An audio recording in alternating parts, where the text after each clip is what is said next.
if we do have a platform, if we've been given a platform due to our store and its place within the Chicago community of comics fans, then yeah, I mean, occasionally something happens where you're like, I do want to say something. You know, I do want to let people know that things are going to be okay, or that I agree with them, or that they're right to be angry, or whatever. I would never want to do something where we're steering the conversation towards us in some way, or giving ourselves undue influence. But yeah, if you can at least be additive to the process in some way, like, you kind of do have a responsibility to do that.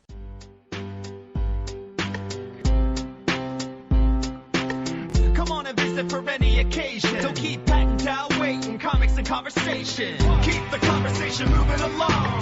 Keep reading comics, keep your local store strong. If it's hard, then it's a job for the challengers. Comics and conversation, y'all. From Challengers Comics and Conversation in Chicago, this is Contest of Challengers, a comics industry business podcast with Patrick Brower and W. Dale Bush.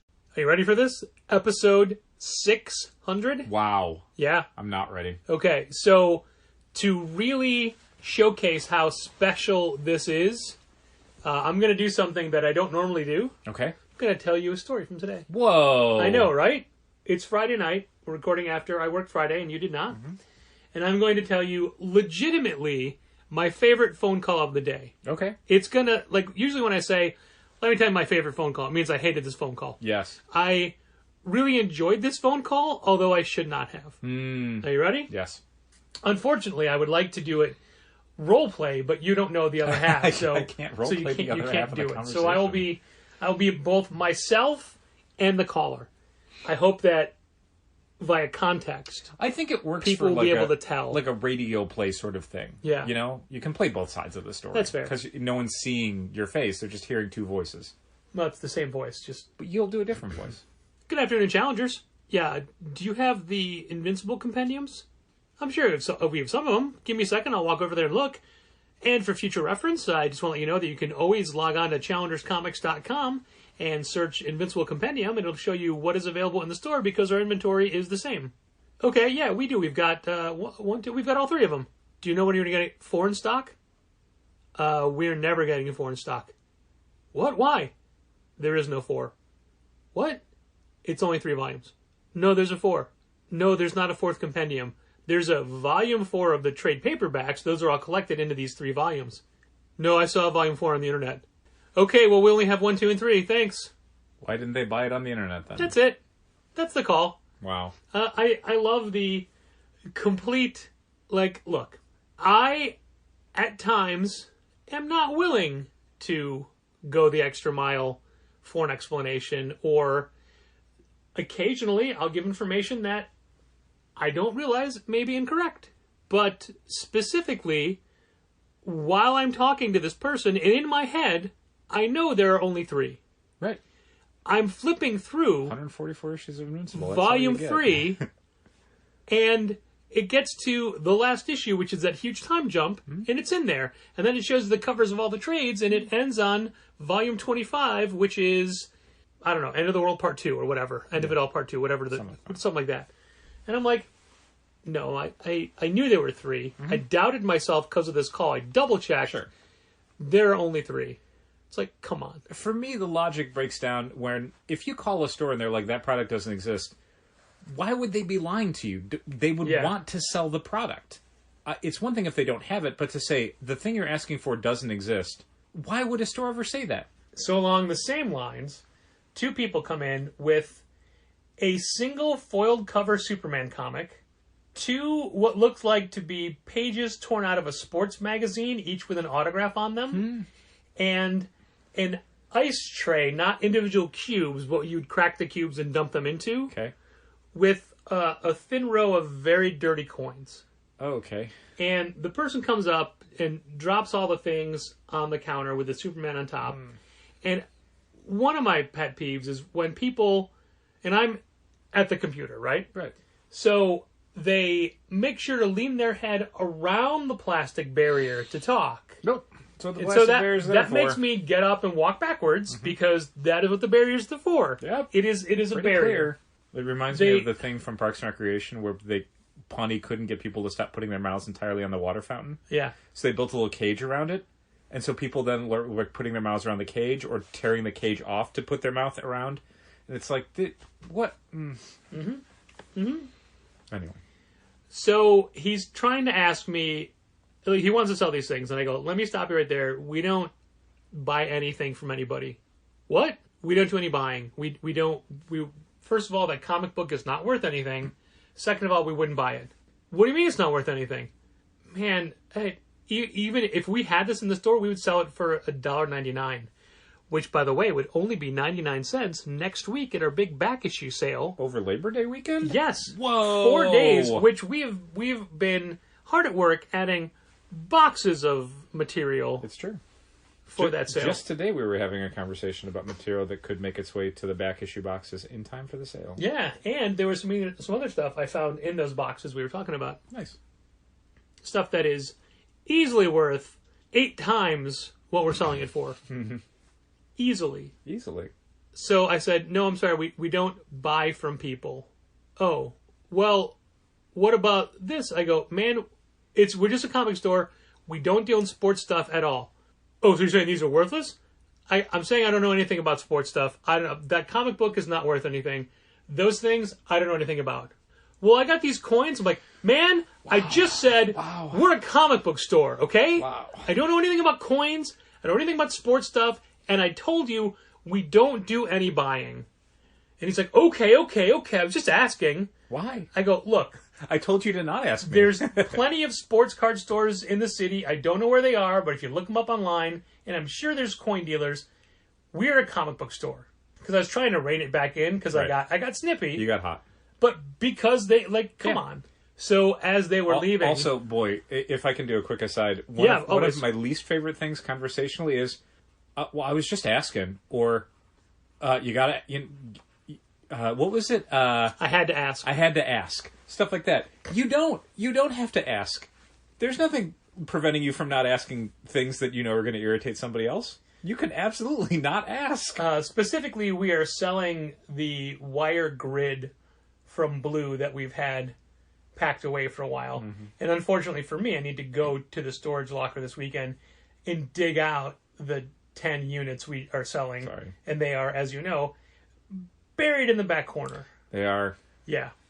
And this guy already paid. But anyway, these are $30 sheets of grid wall. Mm-hmm. Barely used. That were up for, they were up for maybe 5 months, 6 months. Right. And we're selling them for $10 a piece. $30 normally, $10 a piece. So somebody responded to our Craigslist ad and was like, oh, will you take this much for this many? And I said, no, you're getting a deal. Yeah, you're already getting a huge deal. Yeah, you're getting it for 33% of the retail price. You don't need a huger deal on top of that. Yeah. And I'm just like, so I'm not comfortable selling them for less than $10. If it's a deal breaker, I totally get it. We can walk away. But if you're amenable to the price I listed them at, we'll continue. Mm-hmm. And then he responded with what Dal just said. I had to ask. You did not have to ask. You don't. That is incorrect. You don't have to ask. That was not a condition of this transaction, was that you had to ask for a better deal. I always bring up this analogy, but if you're at Jewel or if you're at Home Depot or Best Buy, you don't get to the counter and say, all right, I know that this iPhone is $800, but would you take 6? Mm-hmm. You don't do that. Why is it okay to do it in comic stores? It really is. Especially because we don't sell things with... most of our things have a printed price on them. Just like a grocery store. Right. But you're right, it is a thing very much for comic shops, where at least once a week...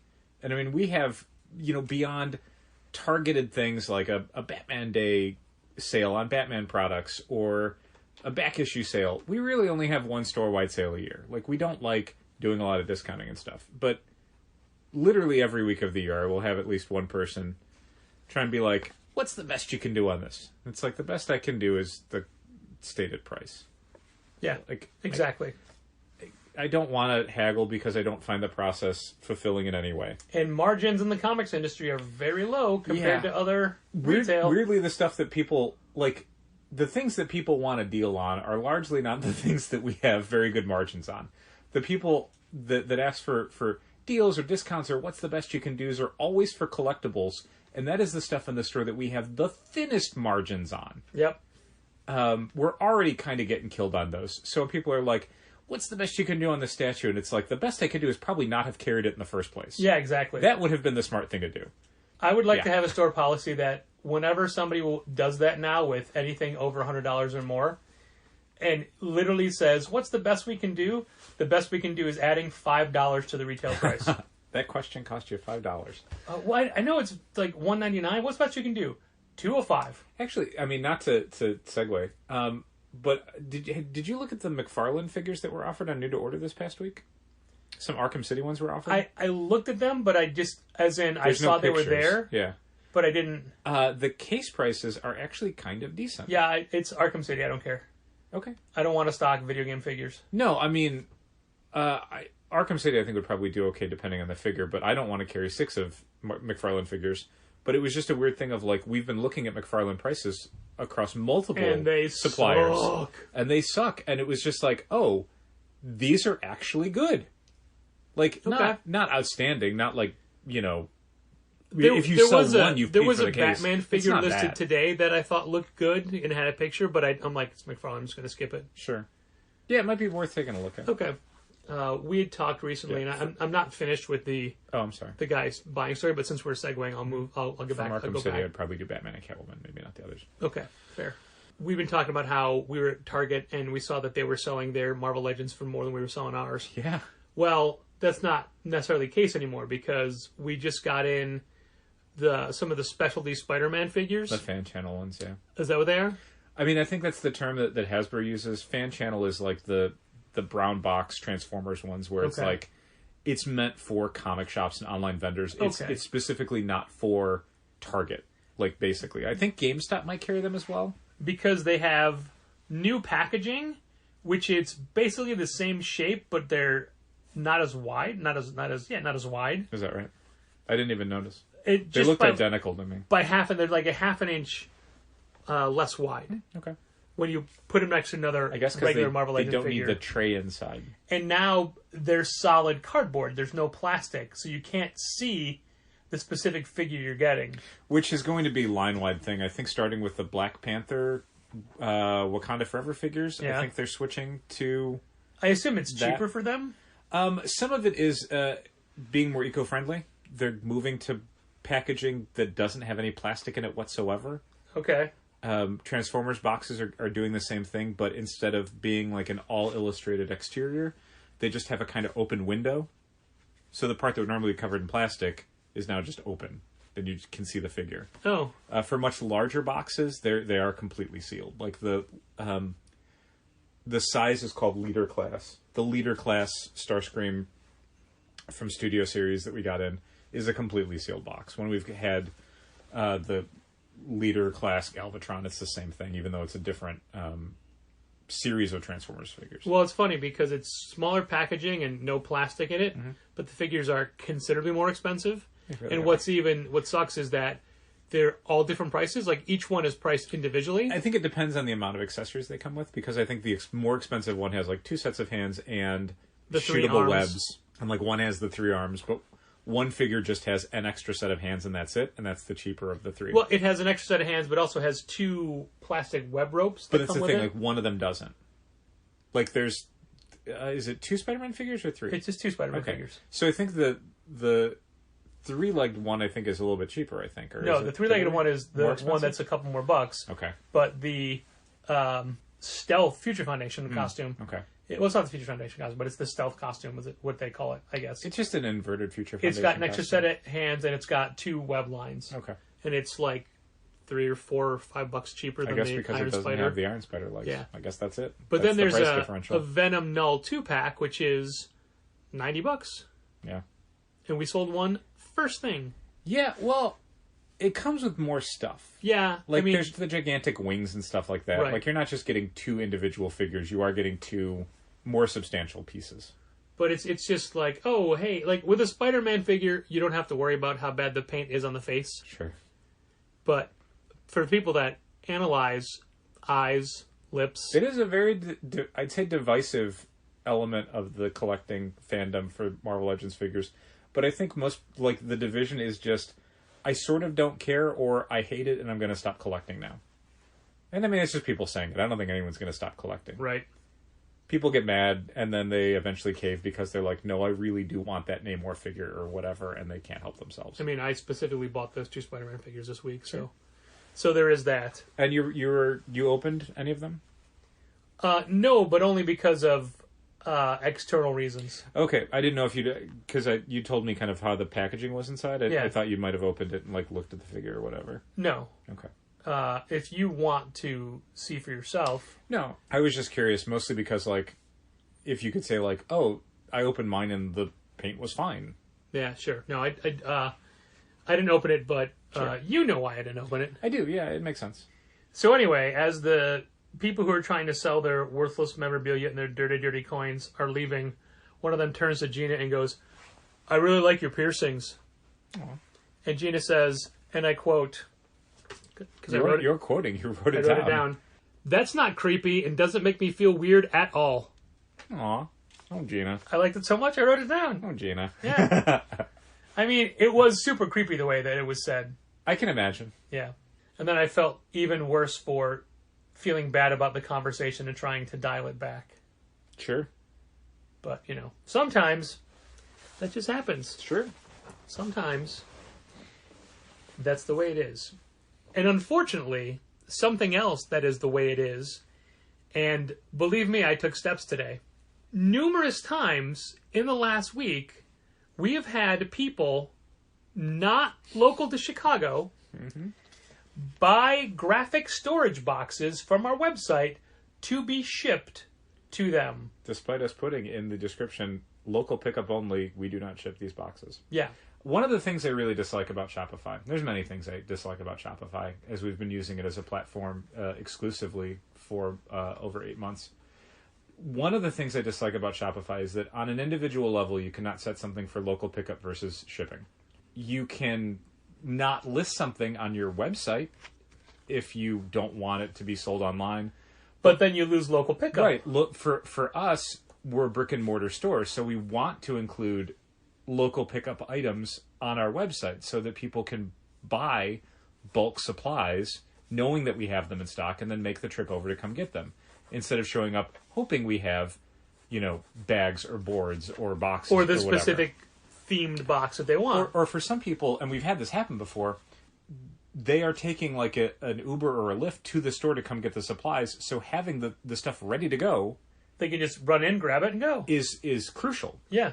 Like, they're not going to take this trip and then have somebody sitting there in the car, charging them, waiting for us to finish ringing up a transaction if we might be busy in the store, or there might be a line or whatever. Like, this is buy it and go. We can't do that. So our options are either listing the boxes online with a notation that says, you cannot get these shipped, or not listing them at all and then losing those sales potentially as people look on our website and don't see boxes that they want. So in the last week or so, we've had several people try to buy boxes. Yeah, the Harley Quinn NECA boxes, or the Something Is Killing the Children boxes from Boom. And when I say try, I mean they succeed, but then we immediately say, no, you can't do this and refund it. One person, we're like, hey, I'm sorry, we don't ship boxes, because, we always email and say why we're denying we don't it. just cancel it. Like, hey, we don't ship storage boxes, so we cancel it. Then they immediately turn around and order another storage box. Did they really? Yeah. I don't remember that one. That's great. Yeah, it's like, come on. Come on. So what I did was I went into every box listing, and the way it works is, like the Marvel ones, there's no description. It just says, we do not ship bulk supplies. Sure. Local pickup only. Right. But that's three of the designs that we have. That's it. Sure.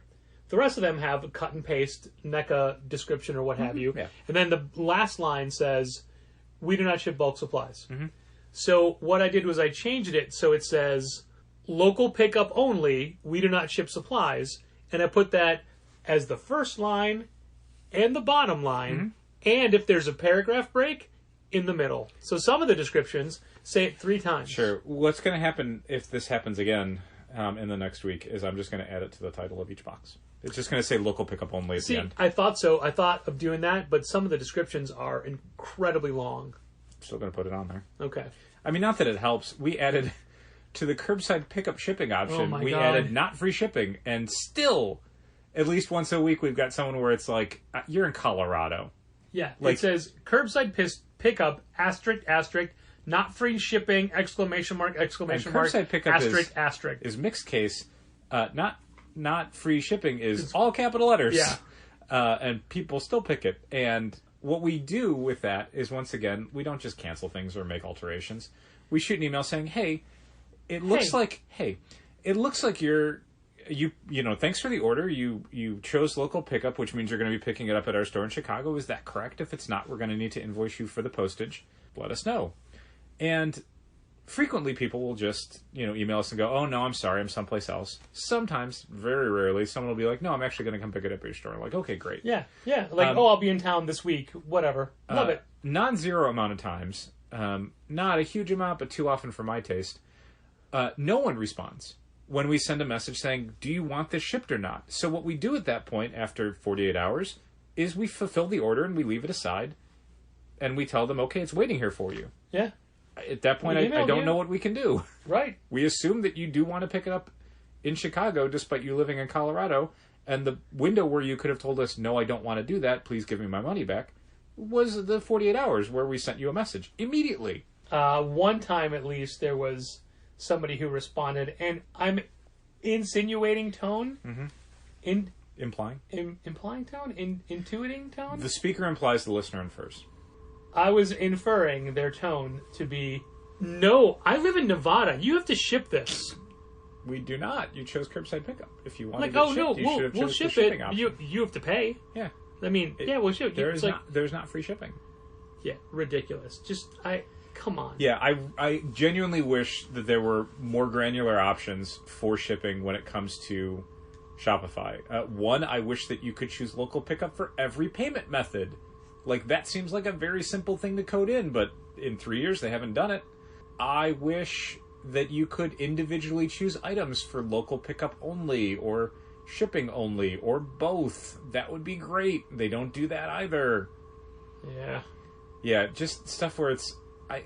so much of Shopify feels built around, like, you ship out of a warehouse and you never see your customers. And they've, you know, bolted on a lot of brick and mortar things. Shopify POS as a system is entirely for in-store purchases, but like their platform as a whole seems somewhere between well-meaning and antagonistic towards the brick and mortar market, that they are charging money to use their platform every single month. I'm not saying they wake up and say, hey, it's Monday morning, how can we fuck over our retail partners this week? No. But I'm not saying they don't do that. Yeah, they might do that, but they also might not think of us at all, which is kind of the problem. Yeah, I mean, the biggest misnomer of what I said is partner, which is what we're not seen as. Yeah, Shopify, things I really like about them, but boy, there's a whole lot I don't. And the things I don't, unfortunately, seem like they are never going to change.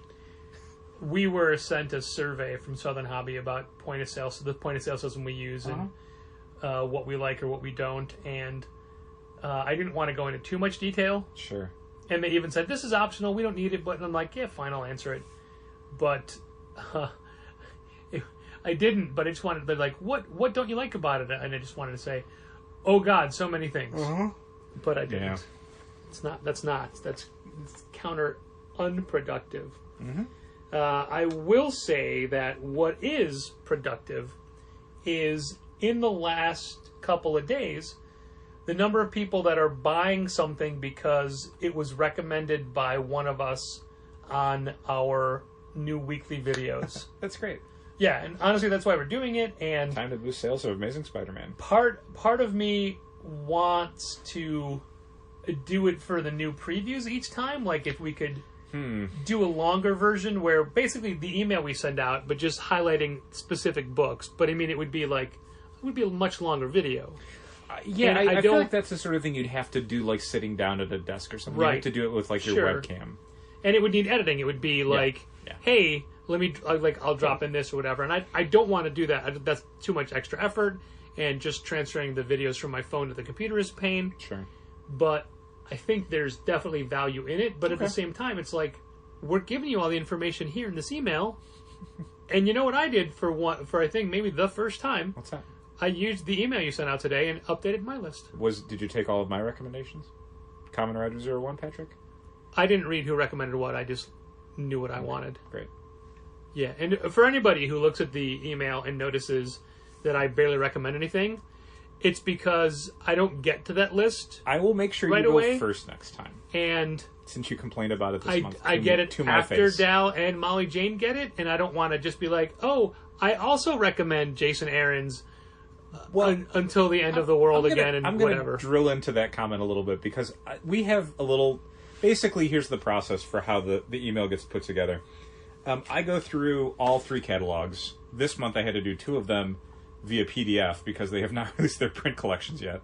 But I go through all 3 catalogs and I make 2 lists.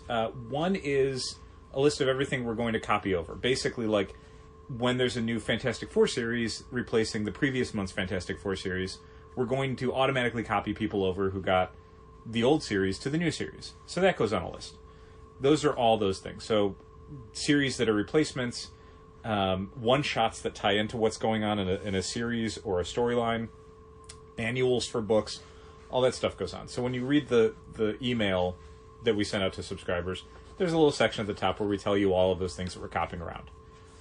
The other list I make up is going through the catalog and just making a list of anything that's a new series or a new graphic novel that I feel like we should highlight. It's not going to be everything that's brand new. We used to do that in a monthly catalog rundown that we would do for the website. But it's so much extra work. It takes so much time. It takes forever. And the payoff was always so minimal. Yeah, 30% of that stuff actually gets added. 70% doesn't. And it's just like that 70% takes me forever. So this is just like, mostly Marvel, DC, Image stuff. And then we'll go through the other publishers and see if anything jumps out at us that we want to make sure people see. Otherwise, the whole catalog is up there at Managed Comics for people to look at. So I'll do a little tiny sheet of paper where I'm just, writing down as small as I can all of these little titles that then I'll use to compose the email. Then I give that list to Molly Jane and to Patrick, and they write down their initials next to anything they're excited about personally. But here's the twist. I don't write my initials down because I'm writing the email. I don't need to mark it down. I'll do that myself when I'm typing up the email. Sure. So when Patrick says that he doesn't want to write down stuff that Molly Jane or I might be recommending, he means Molly Jane. Because Molly Jane's the only one who writes her initials down. So when he sees Molly Jane's initials next to something, he's like, well, now I don't want to recommend it. I'm not going to confirm nor deny that, but I will say that there's the real sometimes Dal and Molly Jane together, who put their initials on this list, wind up putting their initials on half the list, which isn't the case so much anymore, but it used to be, and you can admit that. For me personally? No, but for Molly? Based off the context of what I'm saying. Yes. Patrick doesn't want to name names, but Molly Jane would be very enthusiastic about a lot of titles. So Dal and Molly Jane will put their initials down next to half the list. One of the really funny things about having Molly Jane as a manager and trying to get her on the... She's mostly on the same wavelength as Patrick and myself, which is why she's the manager for Challengers. But there are things when it comes to higher level ordering stuff that she is very enthusiastic and optimistic, and at times makes ordering decisions more off of good vibes and trying to support people that she likes or that she wants to see succeed. And we have to kind of be like the hard numbers people and go no, it. But only because we were that ourselves at a point. Because this is, that's the business of comics is you can't just order stuff that your friends do or that people that you want to see succeed. I love Kamen Rider, but we're not ordering 100 copies of Kamen Rider Zero when it comes out. That's not going to happen. There's going to be very few shelf copies because as much as I might be a fan of the property and want it to succeed, I also do not want to go broke. So I'm going to order what I think sells. And some of that, from a catalog promotion standpoint, is trying to present things in a way that's going to connect with people. So we don't just say this is by an artist that we really like. Because we're friends with them. Why would a person reading that care? Why would, hundreds of subscribers that we send out to care that we're personally friends with, a creator, or that we've had that creator in for an event 4 years ago? So when I mention something like that in a write-up, I always overplay it by calling everybody our bestest friend. Sure. Yeah. You know, our bestest friend Jenny Frizen is coming in for a signing, or our best, I do it with people we are generally friends with, but I call everyone our bestest friend. Sure. But I'm sure people notice it, but no one's ever said, wait, they all can't be your bestest friend. Sure. No, they can. And I think an event is a little different. This is something where it's like, we're asking you to pre-order a book. The point of the book isn't that you're making someone who we're friends with happy that you'll never meet. The point is that you're getting an entertainment experience that is what you're looking for and is going to make you happy. I mean, sometimes I those would things say, overlap. Yeah, I would say that there might be a point where somebody feels a direct level of connection as a result of it, or closer to the property because they know somebody who knows somebody. Like the new Brian Michael Bendis book, The Ones. Okay. Our friend of the store and our friend on social media, Andrew Troy-Lee, it's one of his best friends doing the art. Okay. And he told me that. I'm like, oh, that's cool. Mm-hmm. I mean, we're ordering the book anyway. We're not ordering extra copies because it's for his friend, but I want his friend to succeed, sure, of course. But it's in terms of promotion. Like, I can't sell an extra copy of that book saying, hey, I got a friend of ours, his friend is the artist. Yeah. Do you want to pay $4 for that? Why? Why would you? So, yeah, I mean, some of the stuff with Molly Jane is getting her to be a little bit more critical, I guess, about how these things are promoted. Stock the books of all of her industry friends because she has a lot of industry friends.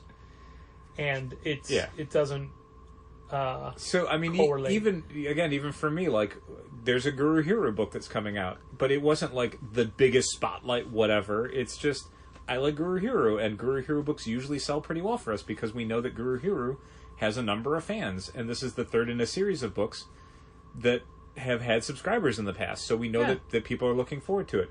It's a smaller amount of people than, say, Batman, Joker, Deadly Duo, or Ryan North's Fantastic Four #1, but there's still some people. Like, okay, Batman, Joker, Deadly Duo, written and drawn by Mark Silvestri. Which is a thing that, honestly, I wonder how much of a deal that's going to be. Right, I mean, he hasn't done, like, a superhero book in forever, right? Like, the credit I had to come up with was, like, Cyberforce? Like, what else? What's he's a Mark Silvestri He's an Image book? original, right? That's Sure. the point. But anyway, Yeah.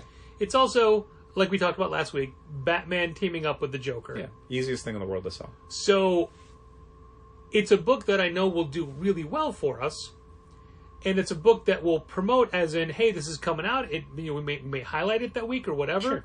It's not a book that I'm going to recommend because I don't personally care about Batman and the Joker teaming up, and I think the Joker is way overused nowadays. Yeah, and a recommendation to me, I mean, you can recommend something to someone because you think they'll like it even if you don't. Yeah. But when we do a recommendation in the email, when we do stuff like that, that is saying, like, 1, we're excited about it. 2, we don't want you to miss out on it. So we'll recommend things that fly under the radar, or that we're personally, very excited to read, or that we think are going to be the books of the month. So yeah, we'll recommend, a small press book as much as we would recommend, again, like Fantastic Four. Yeah. Which feels like it's almost a small press book now, with the creative team. But anyway, if you look at Spawn Batman, I am not excited to read that book as a fan. Mm-hmm. I've never really been a Spawn fan. Yeah. But I'm excited to have it in the store for the people that are going to want it. And I'm excited to see how big of a book it actually is. Even though I don't care about the subject matter, I'm still excited that the book exists. Yeah, the biggest thing that I'm excited that there's an intercompany crossover again with two of the biggest comic characters in publishing. Yeah. One of the things that we want from every catalog is basically something that's going to draw in new customers. Yeah. A lot of catalogs, unfortunately, are things where it's like, okay, well, this sells to the people I already have shopping here, and that's great. I want new books for them to be able to buy because old books are probably going away.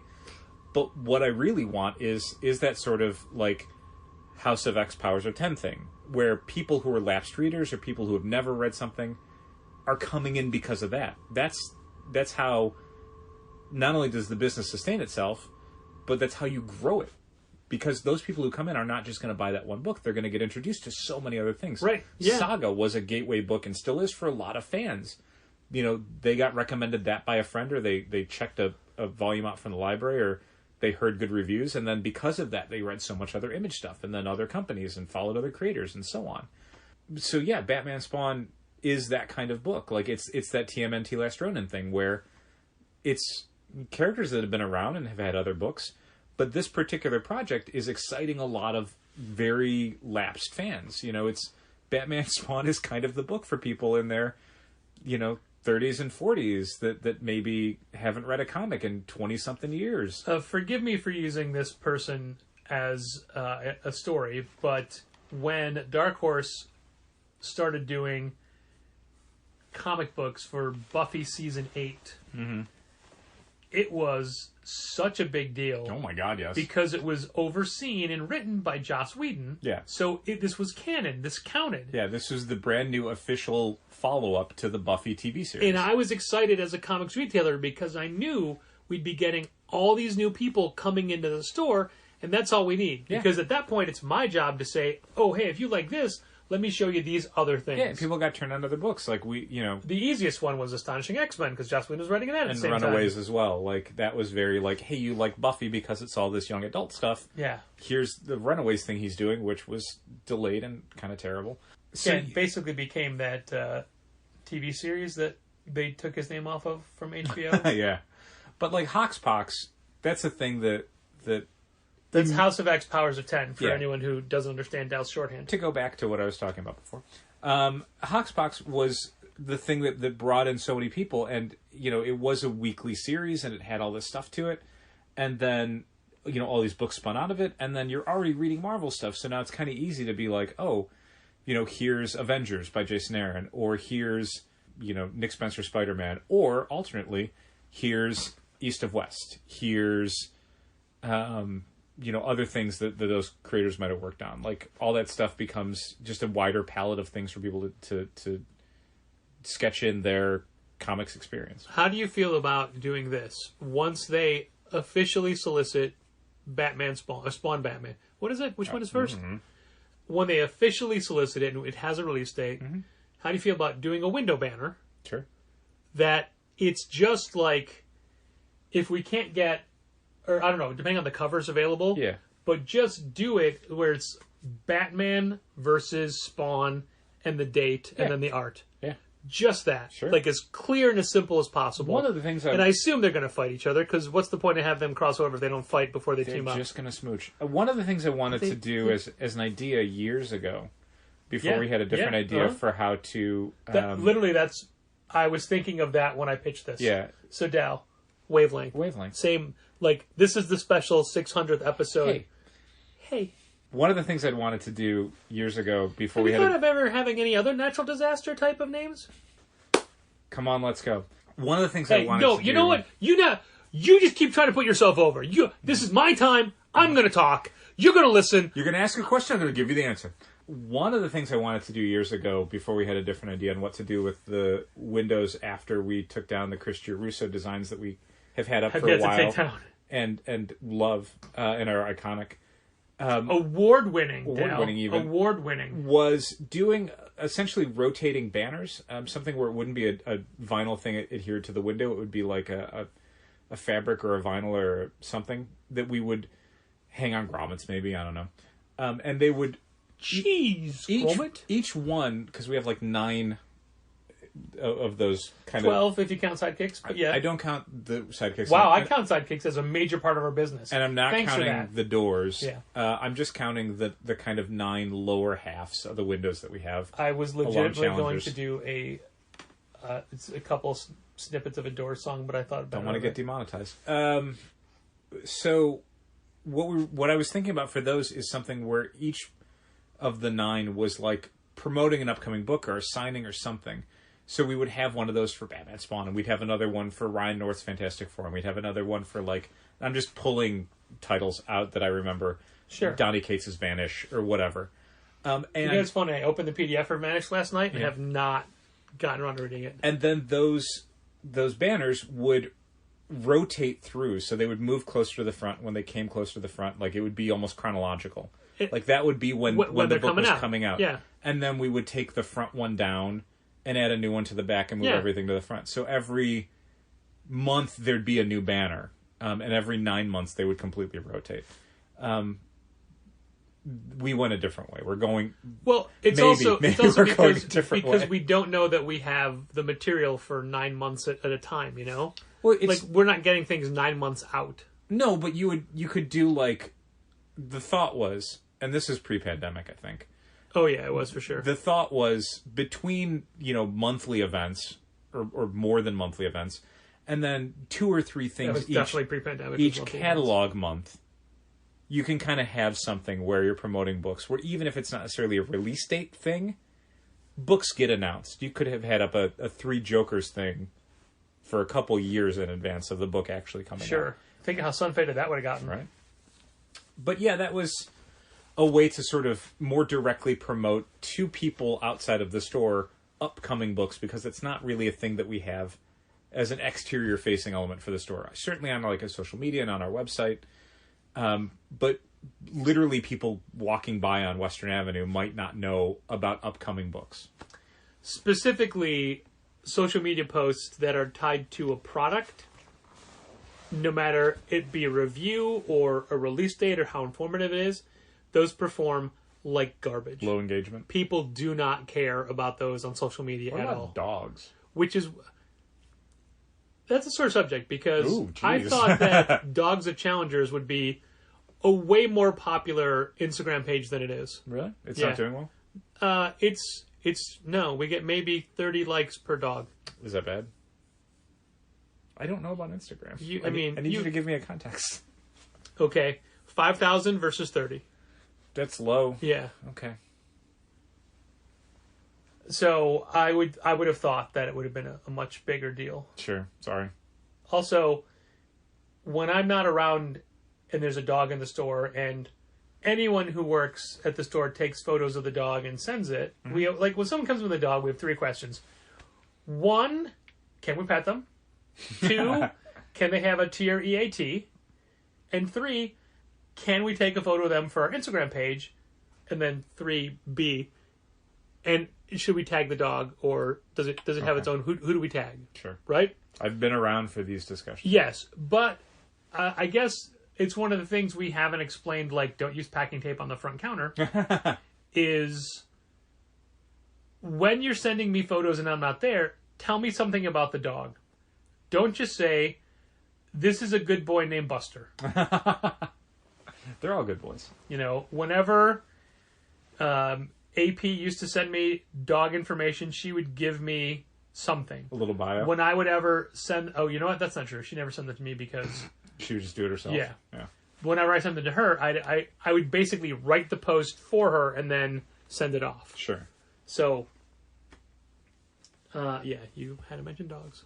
Sorry, I didn't. I always thought dogs are a good thing to mention. Although Robert Salazar's in today and his hat had a corgi. Best dog.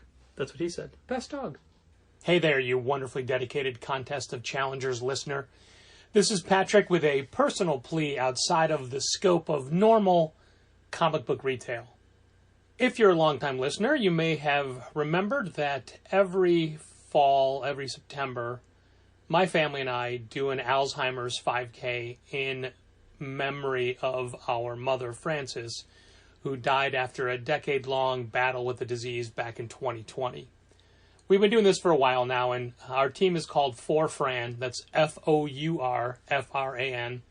And the last couple years, it's just been me and my brother actually participating. And our sisters work behind the scenes and in the tents and help out the people that are actually participating in the walk. My brother is co-chair of the event, and this is his second year doing it, and because of that, his duties, which he does for free because he believes in this cause, and he's the one who inspires all of us to be part of this, because he's busy with actually participating in the planning and all of the behind-the-scenes things that I have no knowledge of and deliberately keep myself away from, he doesn't have time to fundraise, and you have been very generous to me, and I am well above my fundraising goal. So if you knew about this from being in store or having read about it in our weekly newsletters, or if you're just interested to learn more about what this is about, where the money goes, why we're doing this, and if you want to donate, if you could kindly go to forfran.com, which is our team page, and if you scroll down just a hair, you'll see under the team roster, both George and myself listed. And if you'd be so inclined to donate, please donate under George's button. You probably know George. He's been at every Free Comic Book Day, most of our events. He's always dressed in Challengers gear. He's always way more outgoing and enthusiastic than I am at these things. He's a better personal face for Challengers than me. And he is the person that got me into comics all along. So I am doing this for my mom, but also trying to show him that everything he does not go unnoticed. So if you want to, go to forfran, that's FOURFRAN.com, and click the donate button after George's name. If you want to just go and read his story or read about the walk or about the potential cure for Alzheimer's, you can do that as well. We are fairly confident we will see, if not an outright cure, major breakthroughs that can change people's lives in our lifetime. And I feel like we're close. And of all the money donated, well, I was trying to look on the website to find out, but I think for every $1 you donate, 72 cents of it actually goes to research, which is a lot higher than a lot of other organizations. Anyway, thank you for listening to this. Thank you for listening to the podcast. Thank you for supporting Challengers. And thank you for visiting forfran.com. Okay, Dal, here's a question I have for you. Ready. How political can a store get without going too far? And when I say a store, I mean your store. Let me give you context. Please. Number one, we have a big vinyl colored banner in the window that says Black Lives Matter. Yep. We had a paper banner up in the window first, and that post got one of the highest engagements we ever had on social media. Not why we did it. No. But then seems like an uncontroversial statement to me, but I know that's not the case. It's also lost us business. Yeah. And the most popular post we've ever had on Instagram was me sharing a screen cap of a letter of somebody once we... So we had the paper Sam Wilson is Captain America, Black Lives Matter banner. And then it got... Not my favorite drawing of Sam Wilson as Captain America, I'll be honest. Sure, but it was very hard to find. No, I mean, I understand the functionality of it, but that was... when we moved to a different artist, I was a lot happier with it. Okay. So when that paper banner got destroyed in flooding, You're right. we made a new paper one. Yeah. When we just replaced it and put it in the same place and said, like, hey, we've replaced the banner, we got an email from somebody saying how horrible it was we were doing that, and that post got the most engagement we've ever had, and we've had back and forth, like, there were pros and cons in people's opinions, which, of course, there should be no cons whatsoever. Then we made the permanent banner, and it's now adhered in the window. Fine. Yeah. So that's an example A. Example B, Gina was wearing a Pup shirt today, the band Pup. I don't know them. On the back of it, it says, support your local abortion fund. Sure. Right. A statement we both believe in. Yeah, very much And so. we both have financially supported local abortion funds and national abortion funds and what have you. So I'm like, hey, Gina, can I take a picture of your shirt and put it on our Instagram? Mm-hmm. She's like, yeah, of course. So I took the picture, and I'm like, what is my goal with this post? Getting people to support their local abortion. I mean, that's what I want, but like, is it virtue signaling to do it? Like, I only did it because Gina was wearing the shirt. I'm like, that's a great shirt. I want to share it with people. Sure. And I don't think stuff like that's ever bad to remind people of. I'm going to use that picture as the image for this episode of the podcast. Sure. But, like, at what point should we not share opinions? Like, we're not going to put up banners in the front window that say Trump should be in jail. Sure. Whether or not we believe that, we do. Right. And I'm not afraid to say that because I honestly, like, it's ridiculous not to believe it. Right. One of the nice things about owning a business is that you can kind of do what you want with it. Sure. As far as, like, its identity goes. Legally, you can't do what you want with it. But the identity-wise, you can pretty much do what you want with it. Your business can represent whatever values you want it to represent. Along those lines, my take has always been, if either one of us feels very strongly about something, I don't want to diminish that in favor of the business. Like, if you were like, I want Challengers to be in support of this candidate cause. Yeah. Fine. Yeah, I mean, even if it's something I don't feel as passionate about, like Alzheimer's. I do want everyone to get Alzheimer's. One of the things that's kind of nice about our ability to co-own a business is that maybe it wasn't an always the case thing, but certainly over time, I think our values have started to overlap almost 100% as far as the causes that we support and the things that we believe in, and the things about the world or American culture or Chicago that bother us. So there's rarely an instance where you and I differ on something fundamental that would be a stance the store was taking. It's my understanding that there is a now defunct comic store in the Chicagoland area that was around just for a few years, but its dissolution came from vehemently different political viewpoints between the two owners. I want to say I've heard about that from other stores. Yeah. I think there was a store in Canada maybe where it was a similar thing where it Okay. was just like literally cannot work together. Yeah, at this point, I mean, I'm getting older, so there's gonna be a point when I switch to just Fox News, I guess. Okay, cool. Like, I don't plan on it, but I can't historically, that's what happens in my family. Yeah, the brain goes and suddenly you're not progressive anymore. I can't wait to see the thing that in the 2030s that you draw the line at. Oh, thank you for thinking I'll be alive in 2030. I mean, it'll be a kind of living. Sure. Yeah, very interested to see what becomes the thing that you're like, no, I cannot get on board with that.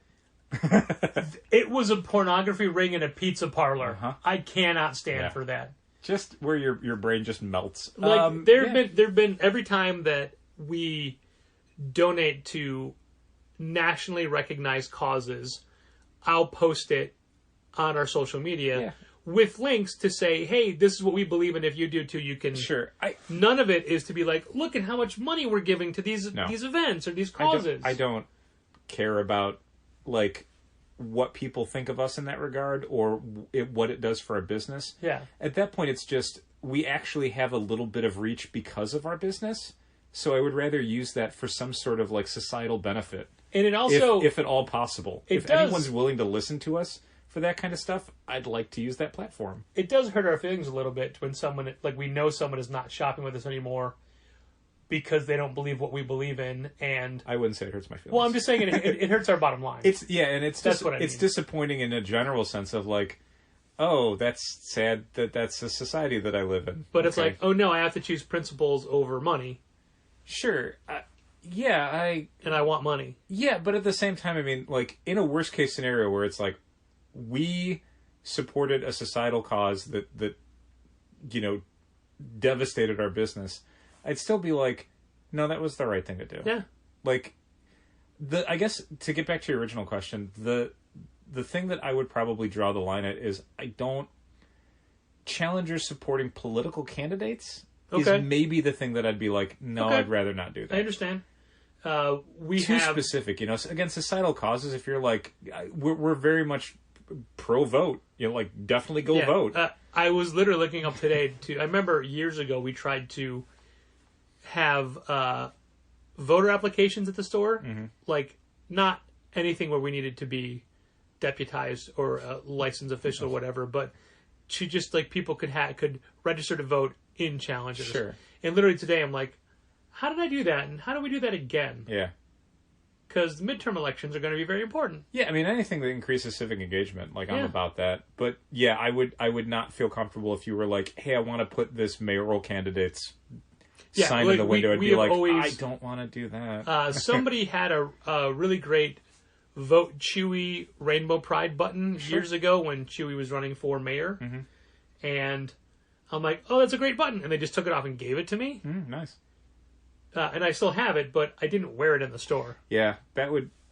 if someone who worked with us felt very strongly about it and wanted to have a discussion about that, I would hear them out. But my gut instinct is like, that's the line.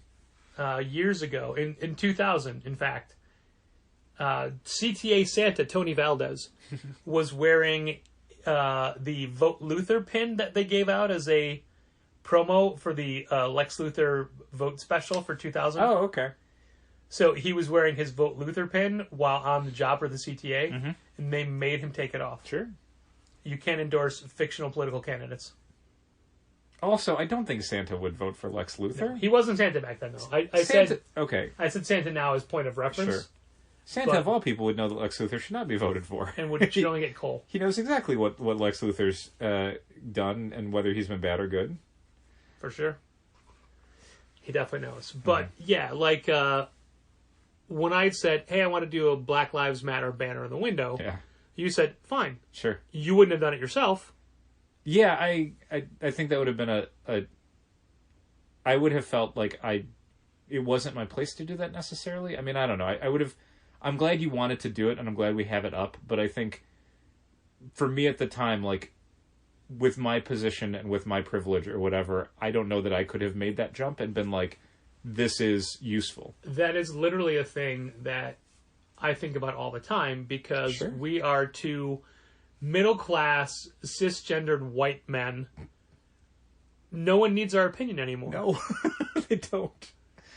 Like, but I don't need to weigh in on the issues of the day. Right. I don't matter. But if I ever mattered, I don't matter anymore. You matter in regards to, hey, what comics are good? Sure, and again, like I said, like, if we do have a platform, if we've been, given a platform due to our store and its place within the Chicago community of comics fans, then yeah, I mean, occasionally something happens where you're like, I do want to say something. I do want to let people know that things are going to be okay, or that I agree with them, or that they're right to be angry, or whatever. Like, it's not...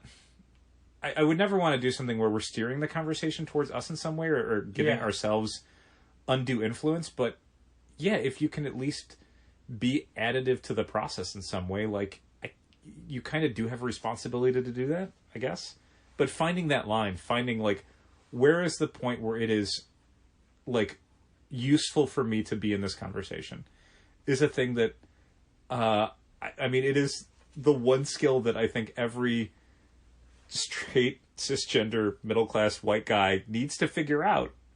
Like, should I be involved in this? Yeah. Should I be saying something right now? When to be quiet is what we need to figure out, is what you're trying to say. Yeah, basically.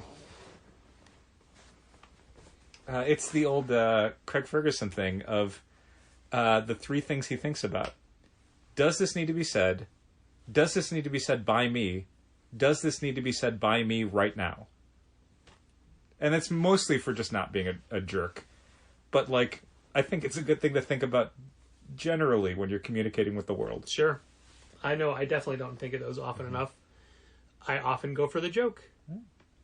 Mainly because they're hilarious. Always hilarious. Never in poor taste. But one of the things that I feel that your and my opinion are worthwhile on is introducing people to comics they may not have had exposure to. Sure. It's called Kamen Rider 01. It's coming out this November from Titan. Okay. I legit have a Kamen Rider question about that comic, but I only want to answer or ask it if you could answer it in like one sentence or less. It depends on the question, but probably. It's a very simple question. Yeah. Is it adaptation or is it stories set in that era? My understanding is that it is an officially authorized from Toei Productions continuation of the Kamen Rider 01 TV show. There are characters. The villain in it is created especially for that book. So you can't read it? I finished the show. Oh, I thought you said it was coming up for you in a couple of months. No, I mean I did episode 45 Monday, this past Monday. Okay. Of 45. There was some Kamen Rider thing I pointed to, and you said, I won't get to that for a few months. Revised, probably. Okay. Well, anyway, all right, so that's fine. Anyway. So, I mean, that seems better than adaptation to me. Oh, absolutely. Yeah. I mean, there's other stuff that's being released. Like it's Buffy Season 8. Yeah, well, it's a weird one because it's not in the sense of like... Okay, I'm going to stop right there. I did say... Buffy Season 8 was by Joss Whedon, the creator. This is not by the creator or the producer of Kamen Rider 01. This is an officially authorized follow-up to Kamen Rider 01. So what I was getting at before that Kamen Rider diversion is...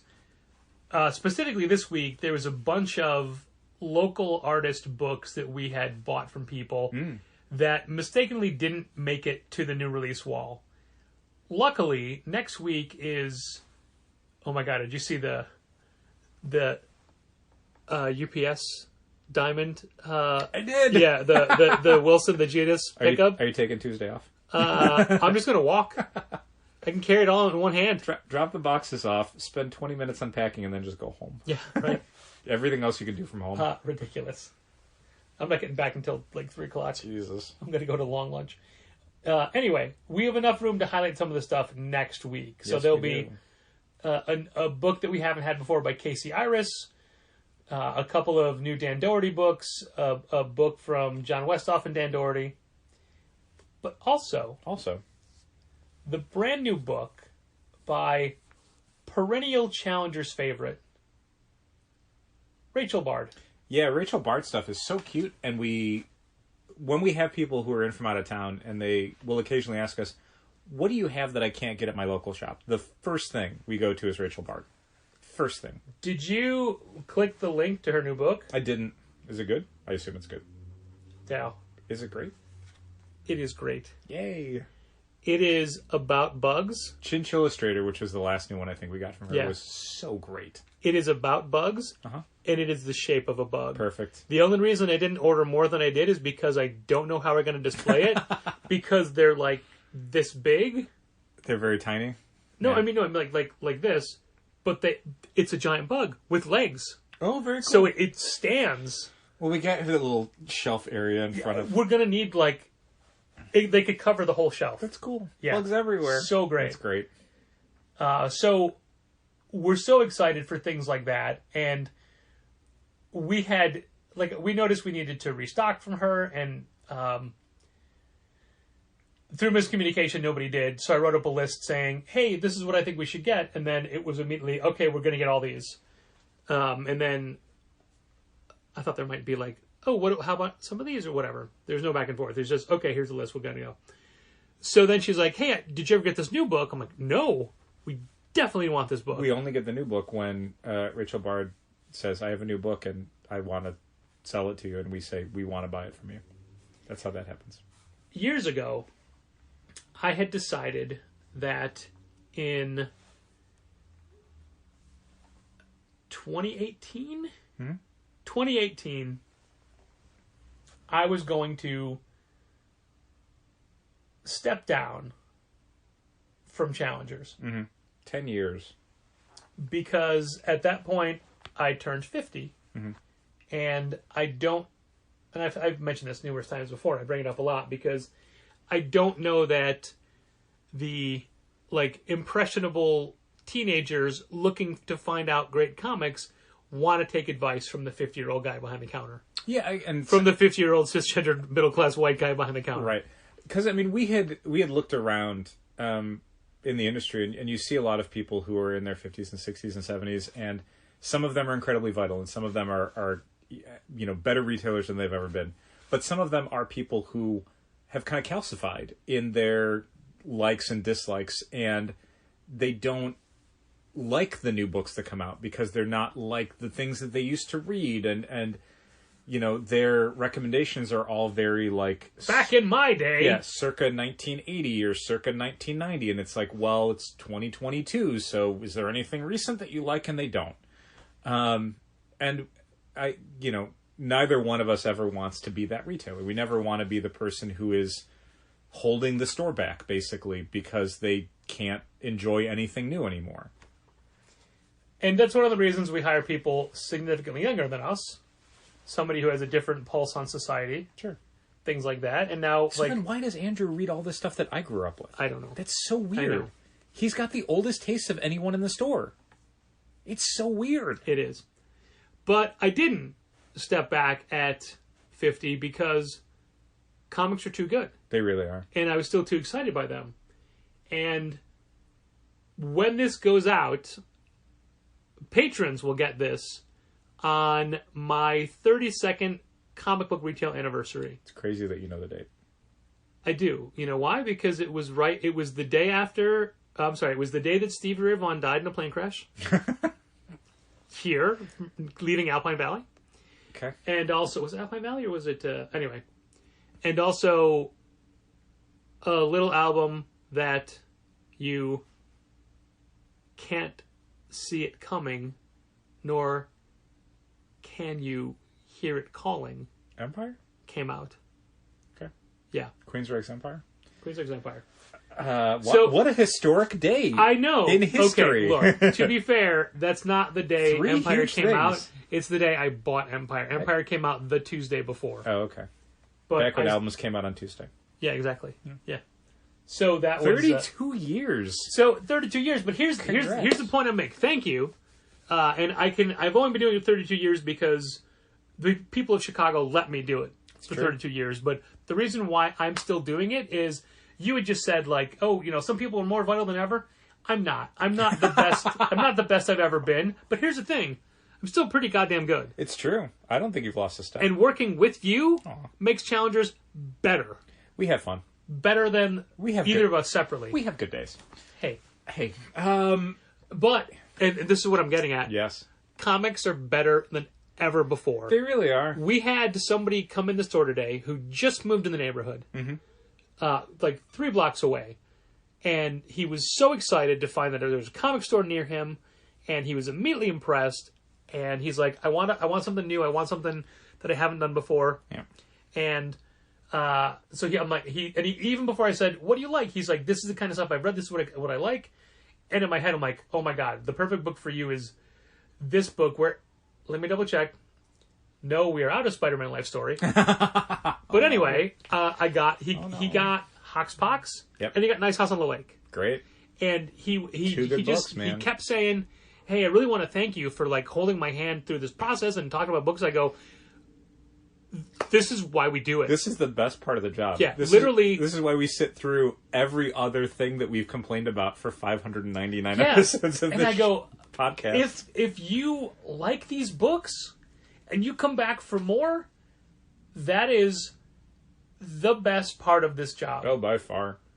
Taking your money is a pretty nice part of the job. I but certainly like a roof over my head. It's Don't also get me wrong. kind of the dirty part of it. I'm like, literally, I go, do not thank me. You're letting me do this. Yeah.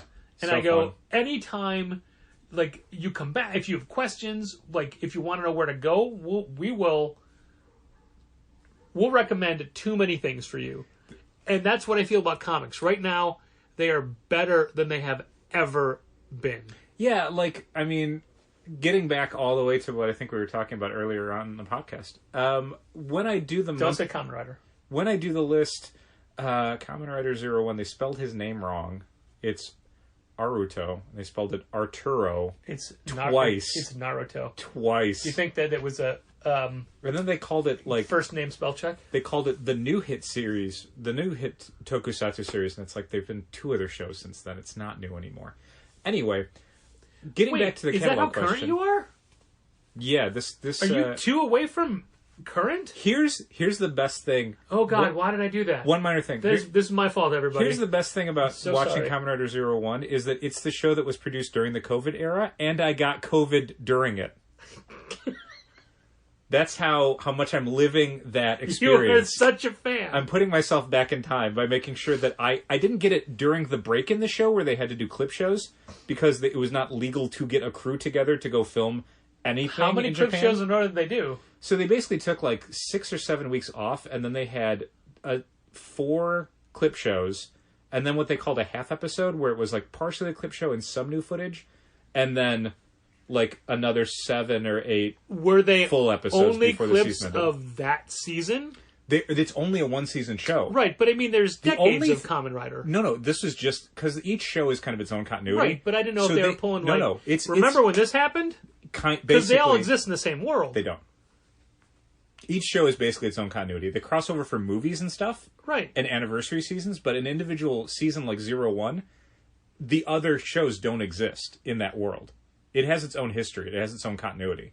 So the only thing they could pull from were the previous, 34 episodes of that show and the movie that they had released the previous winter. So they could pull some movie footage, but basically they had to cobble together a story. I hate myself for asking this, but I thought the movies came at the end. No, the movies are all over the place depending on the season. Anyway, to get off the Kamen Rider track... Bless you. When I'm doing up the monthly list for the catalog, we complain every month when we go through the catalog. You maybe more than me. Oh, for sure. But just how much dreck is in there. Periods. I go through it way before you do, so I'm like, well, here's the thing I can't believe they're releasing, and here's a bunch of one-shots that don't have an audience, but I read the catalogs digitally before I read your list. Sure. But I'll say this. I still need to say, wait, which one is this again? Every But month, when you say it's the Bendis one, I'm like, oh yeah, no, I read that book. when I go through the catalogs, there are always books I'm excited for. Books where I'm like, this is going to help the market. These are things I'm excited to promote. These are books I can't wait to read. Every month. Every single month. Yeah, Batman Spawn, we talked about it. The second that stops happening, that's when I know I'm not a good comics retailer anymore and I should step down. But as long as that keeps happening every single month, I think I'm going to be in this for a while. So, 600 episodes, 32 years, a lifetime of friendship. Thanks for listening. And keep reading comics. This has been Contest of Challengers. Thanks for listening. Keep reading comics. Challengers is located at 1845 Northwestern Avenue in the Bucktown neighborhood of Chicago. 773-278-0155. Keep up to date with new releases and events at challengerscomics.com. Like Challengers Comics on Facebook, follow @Challengers on Twitter, and help fund this podcast at patreon.com/challengers.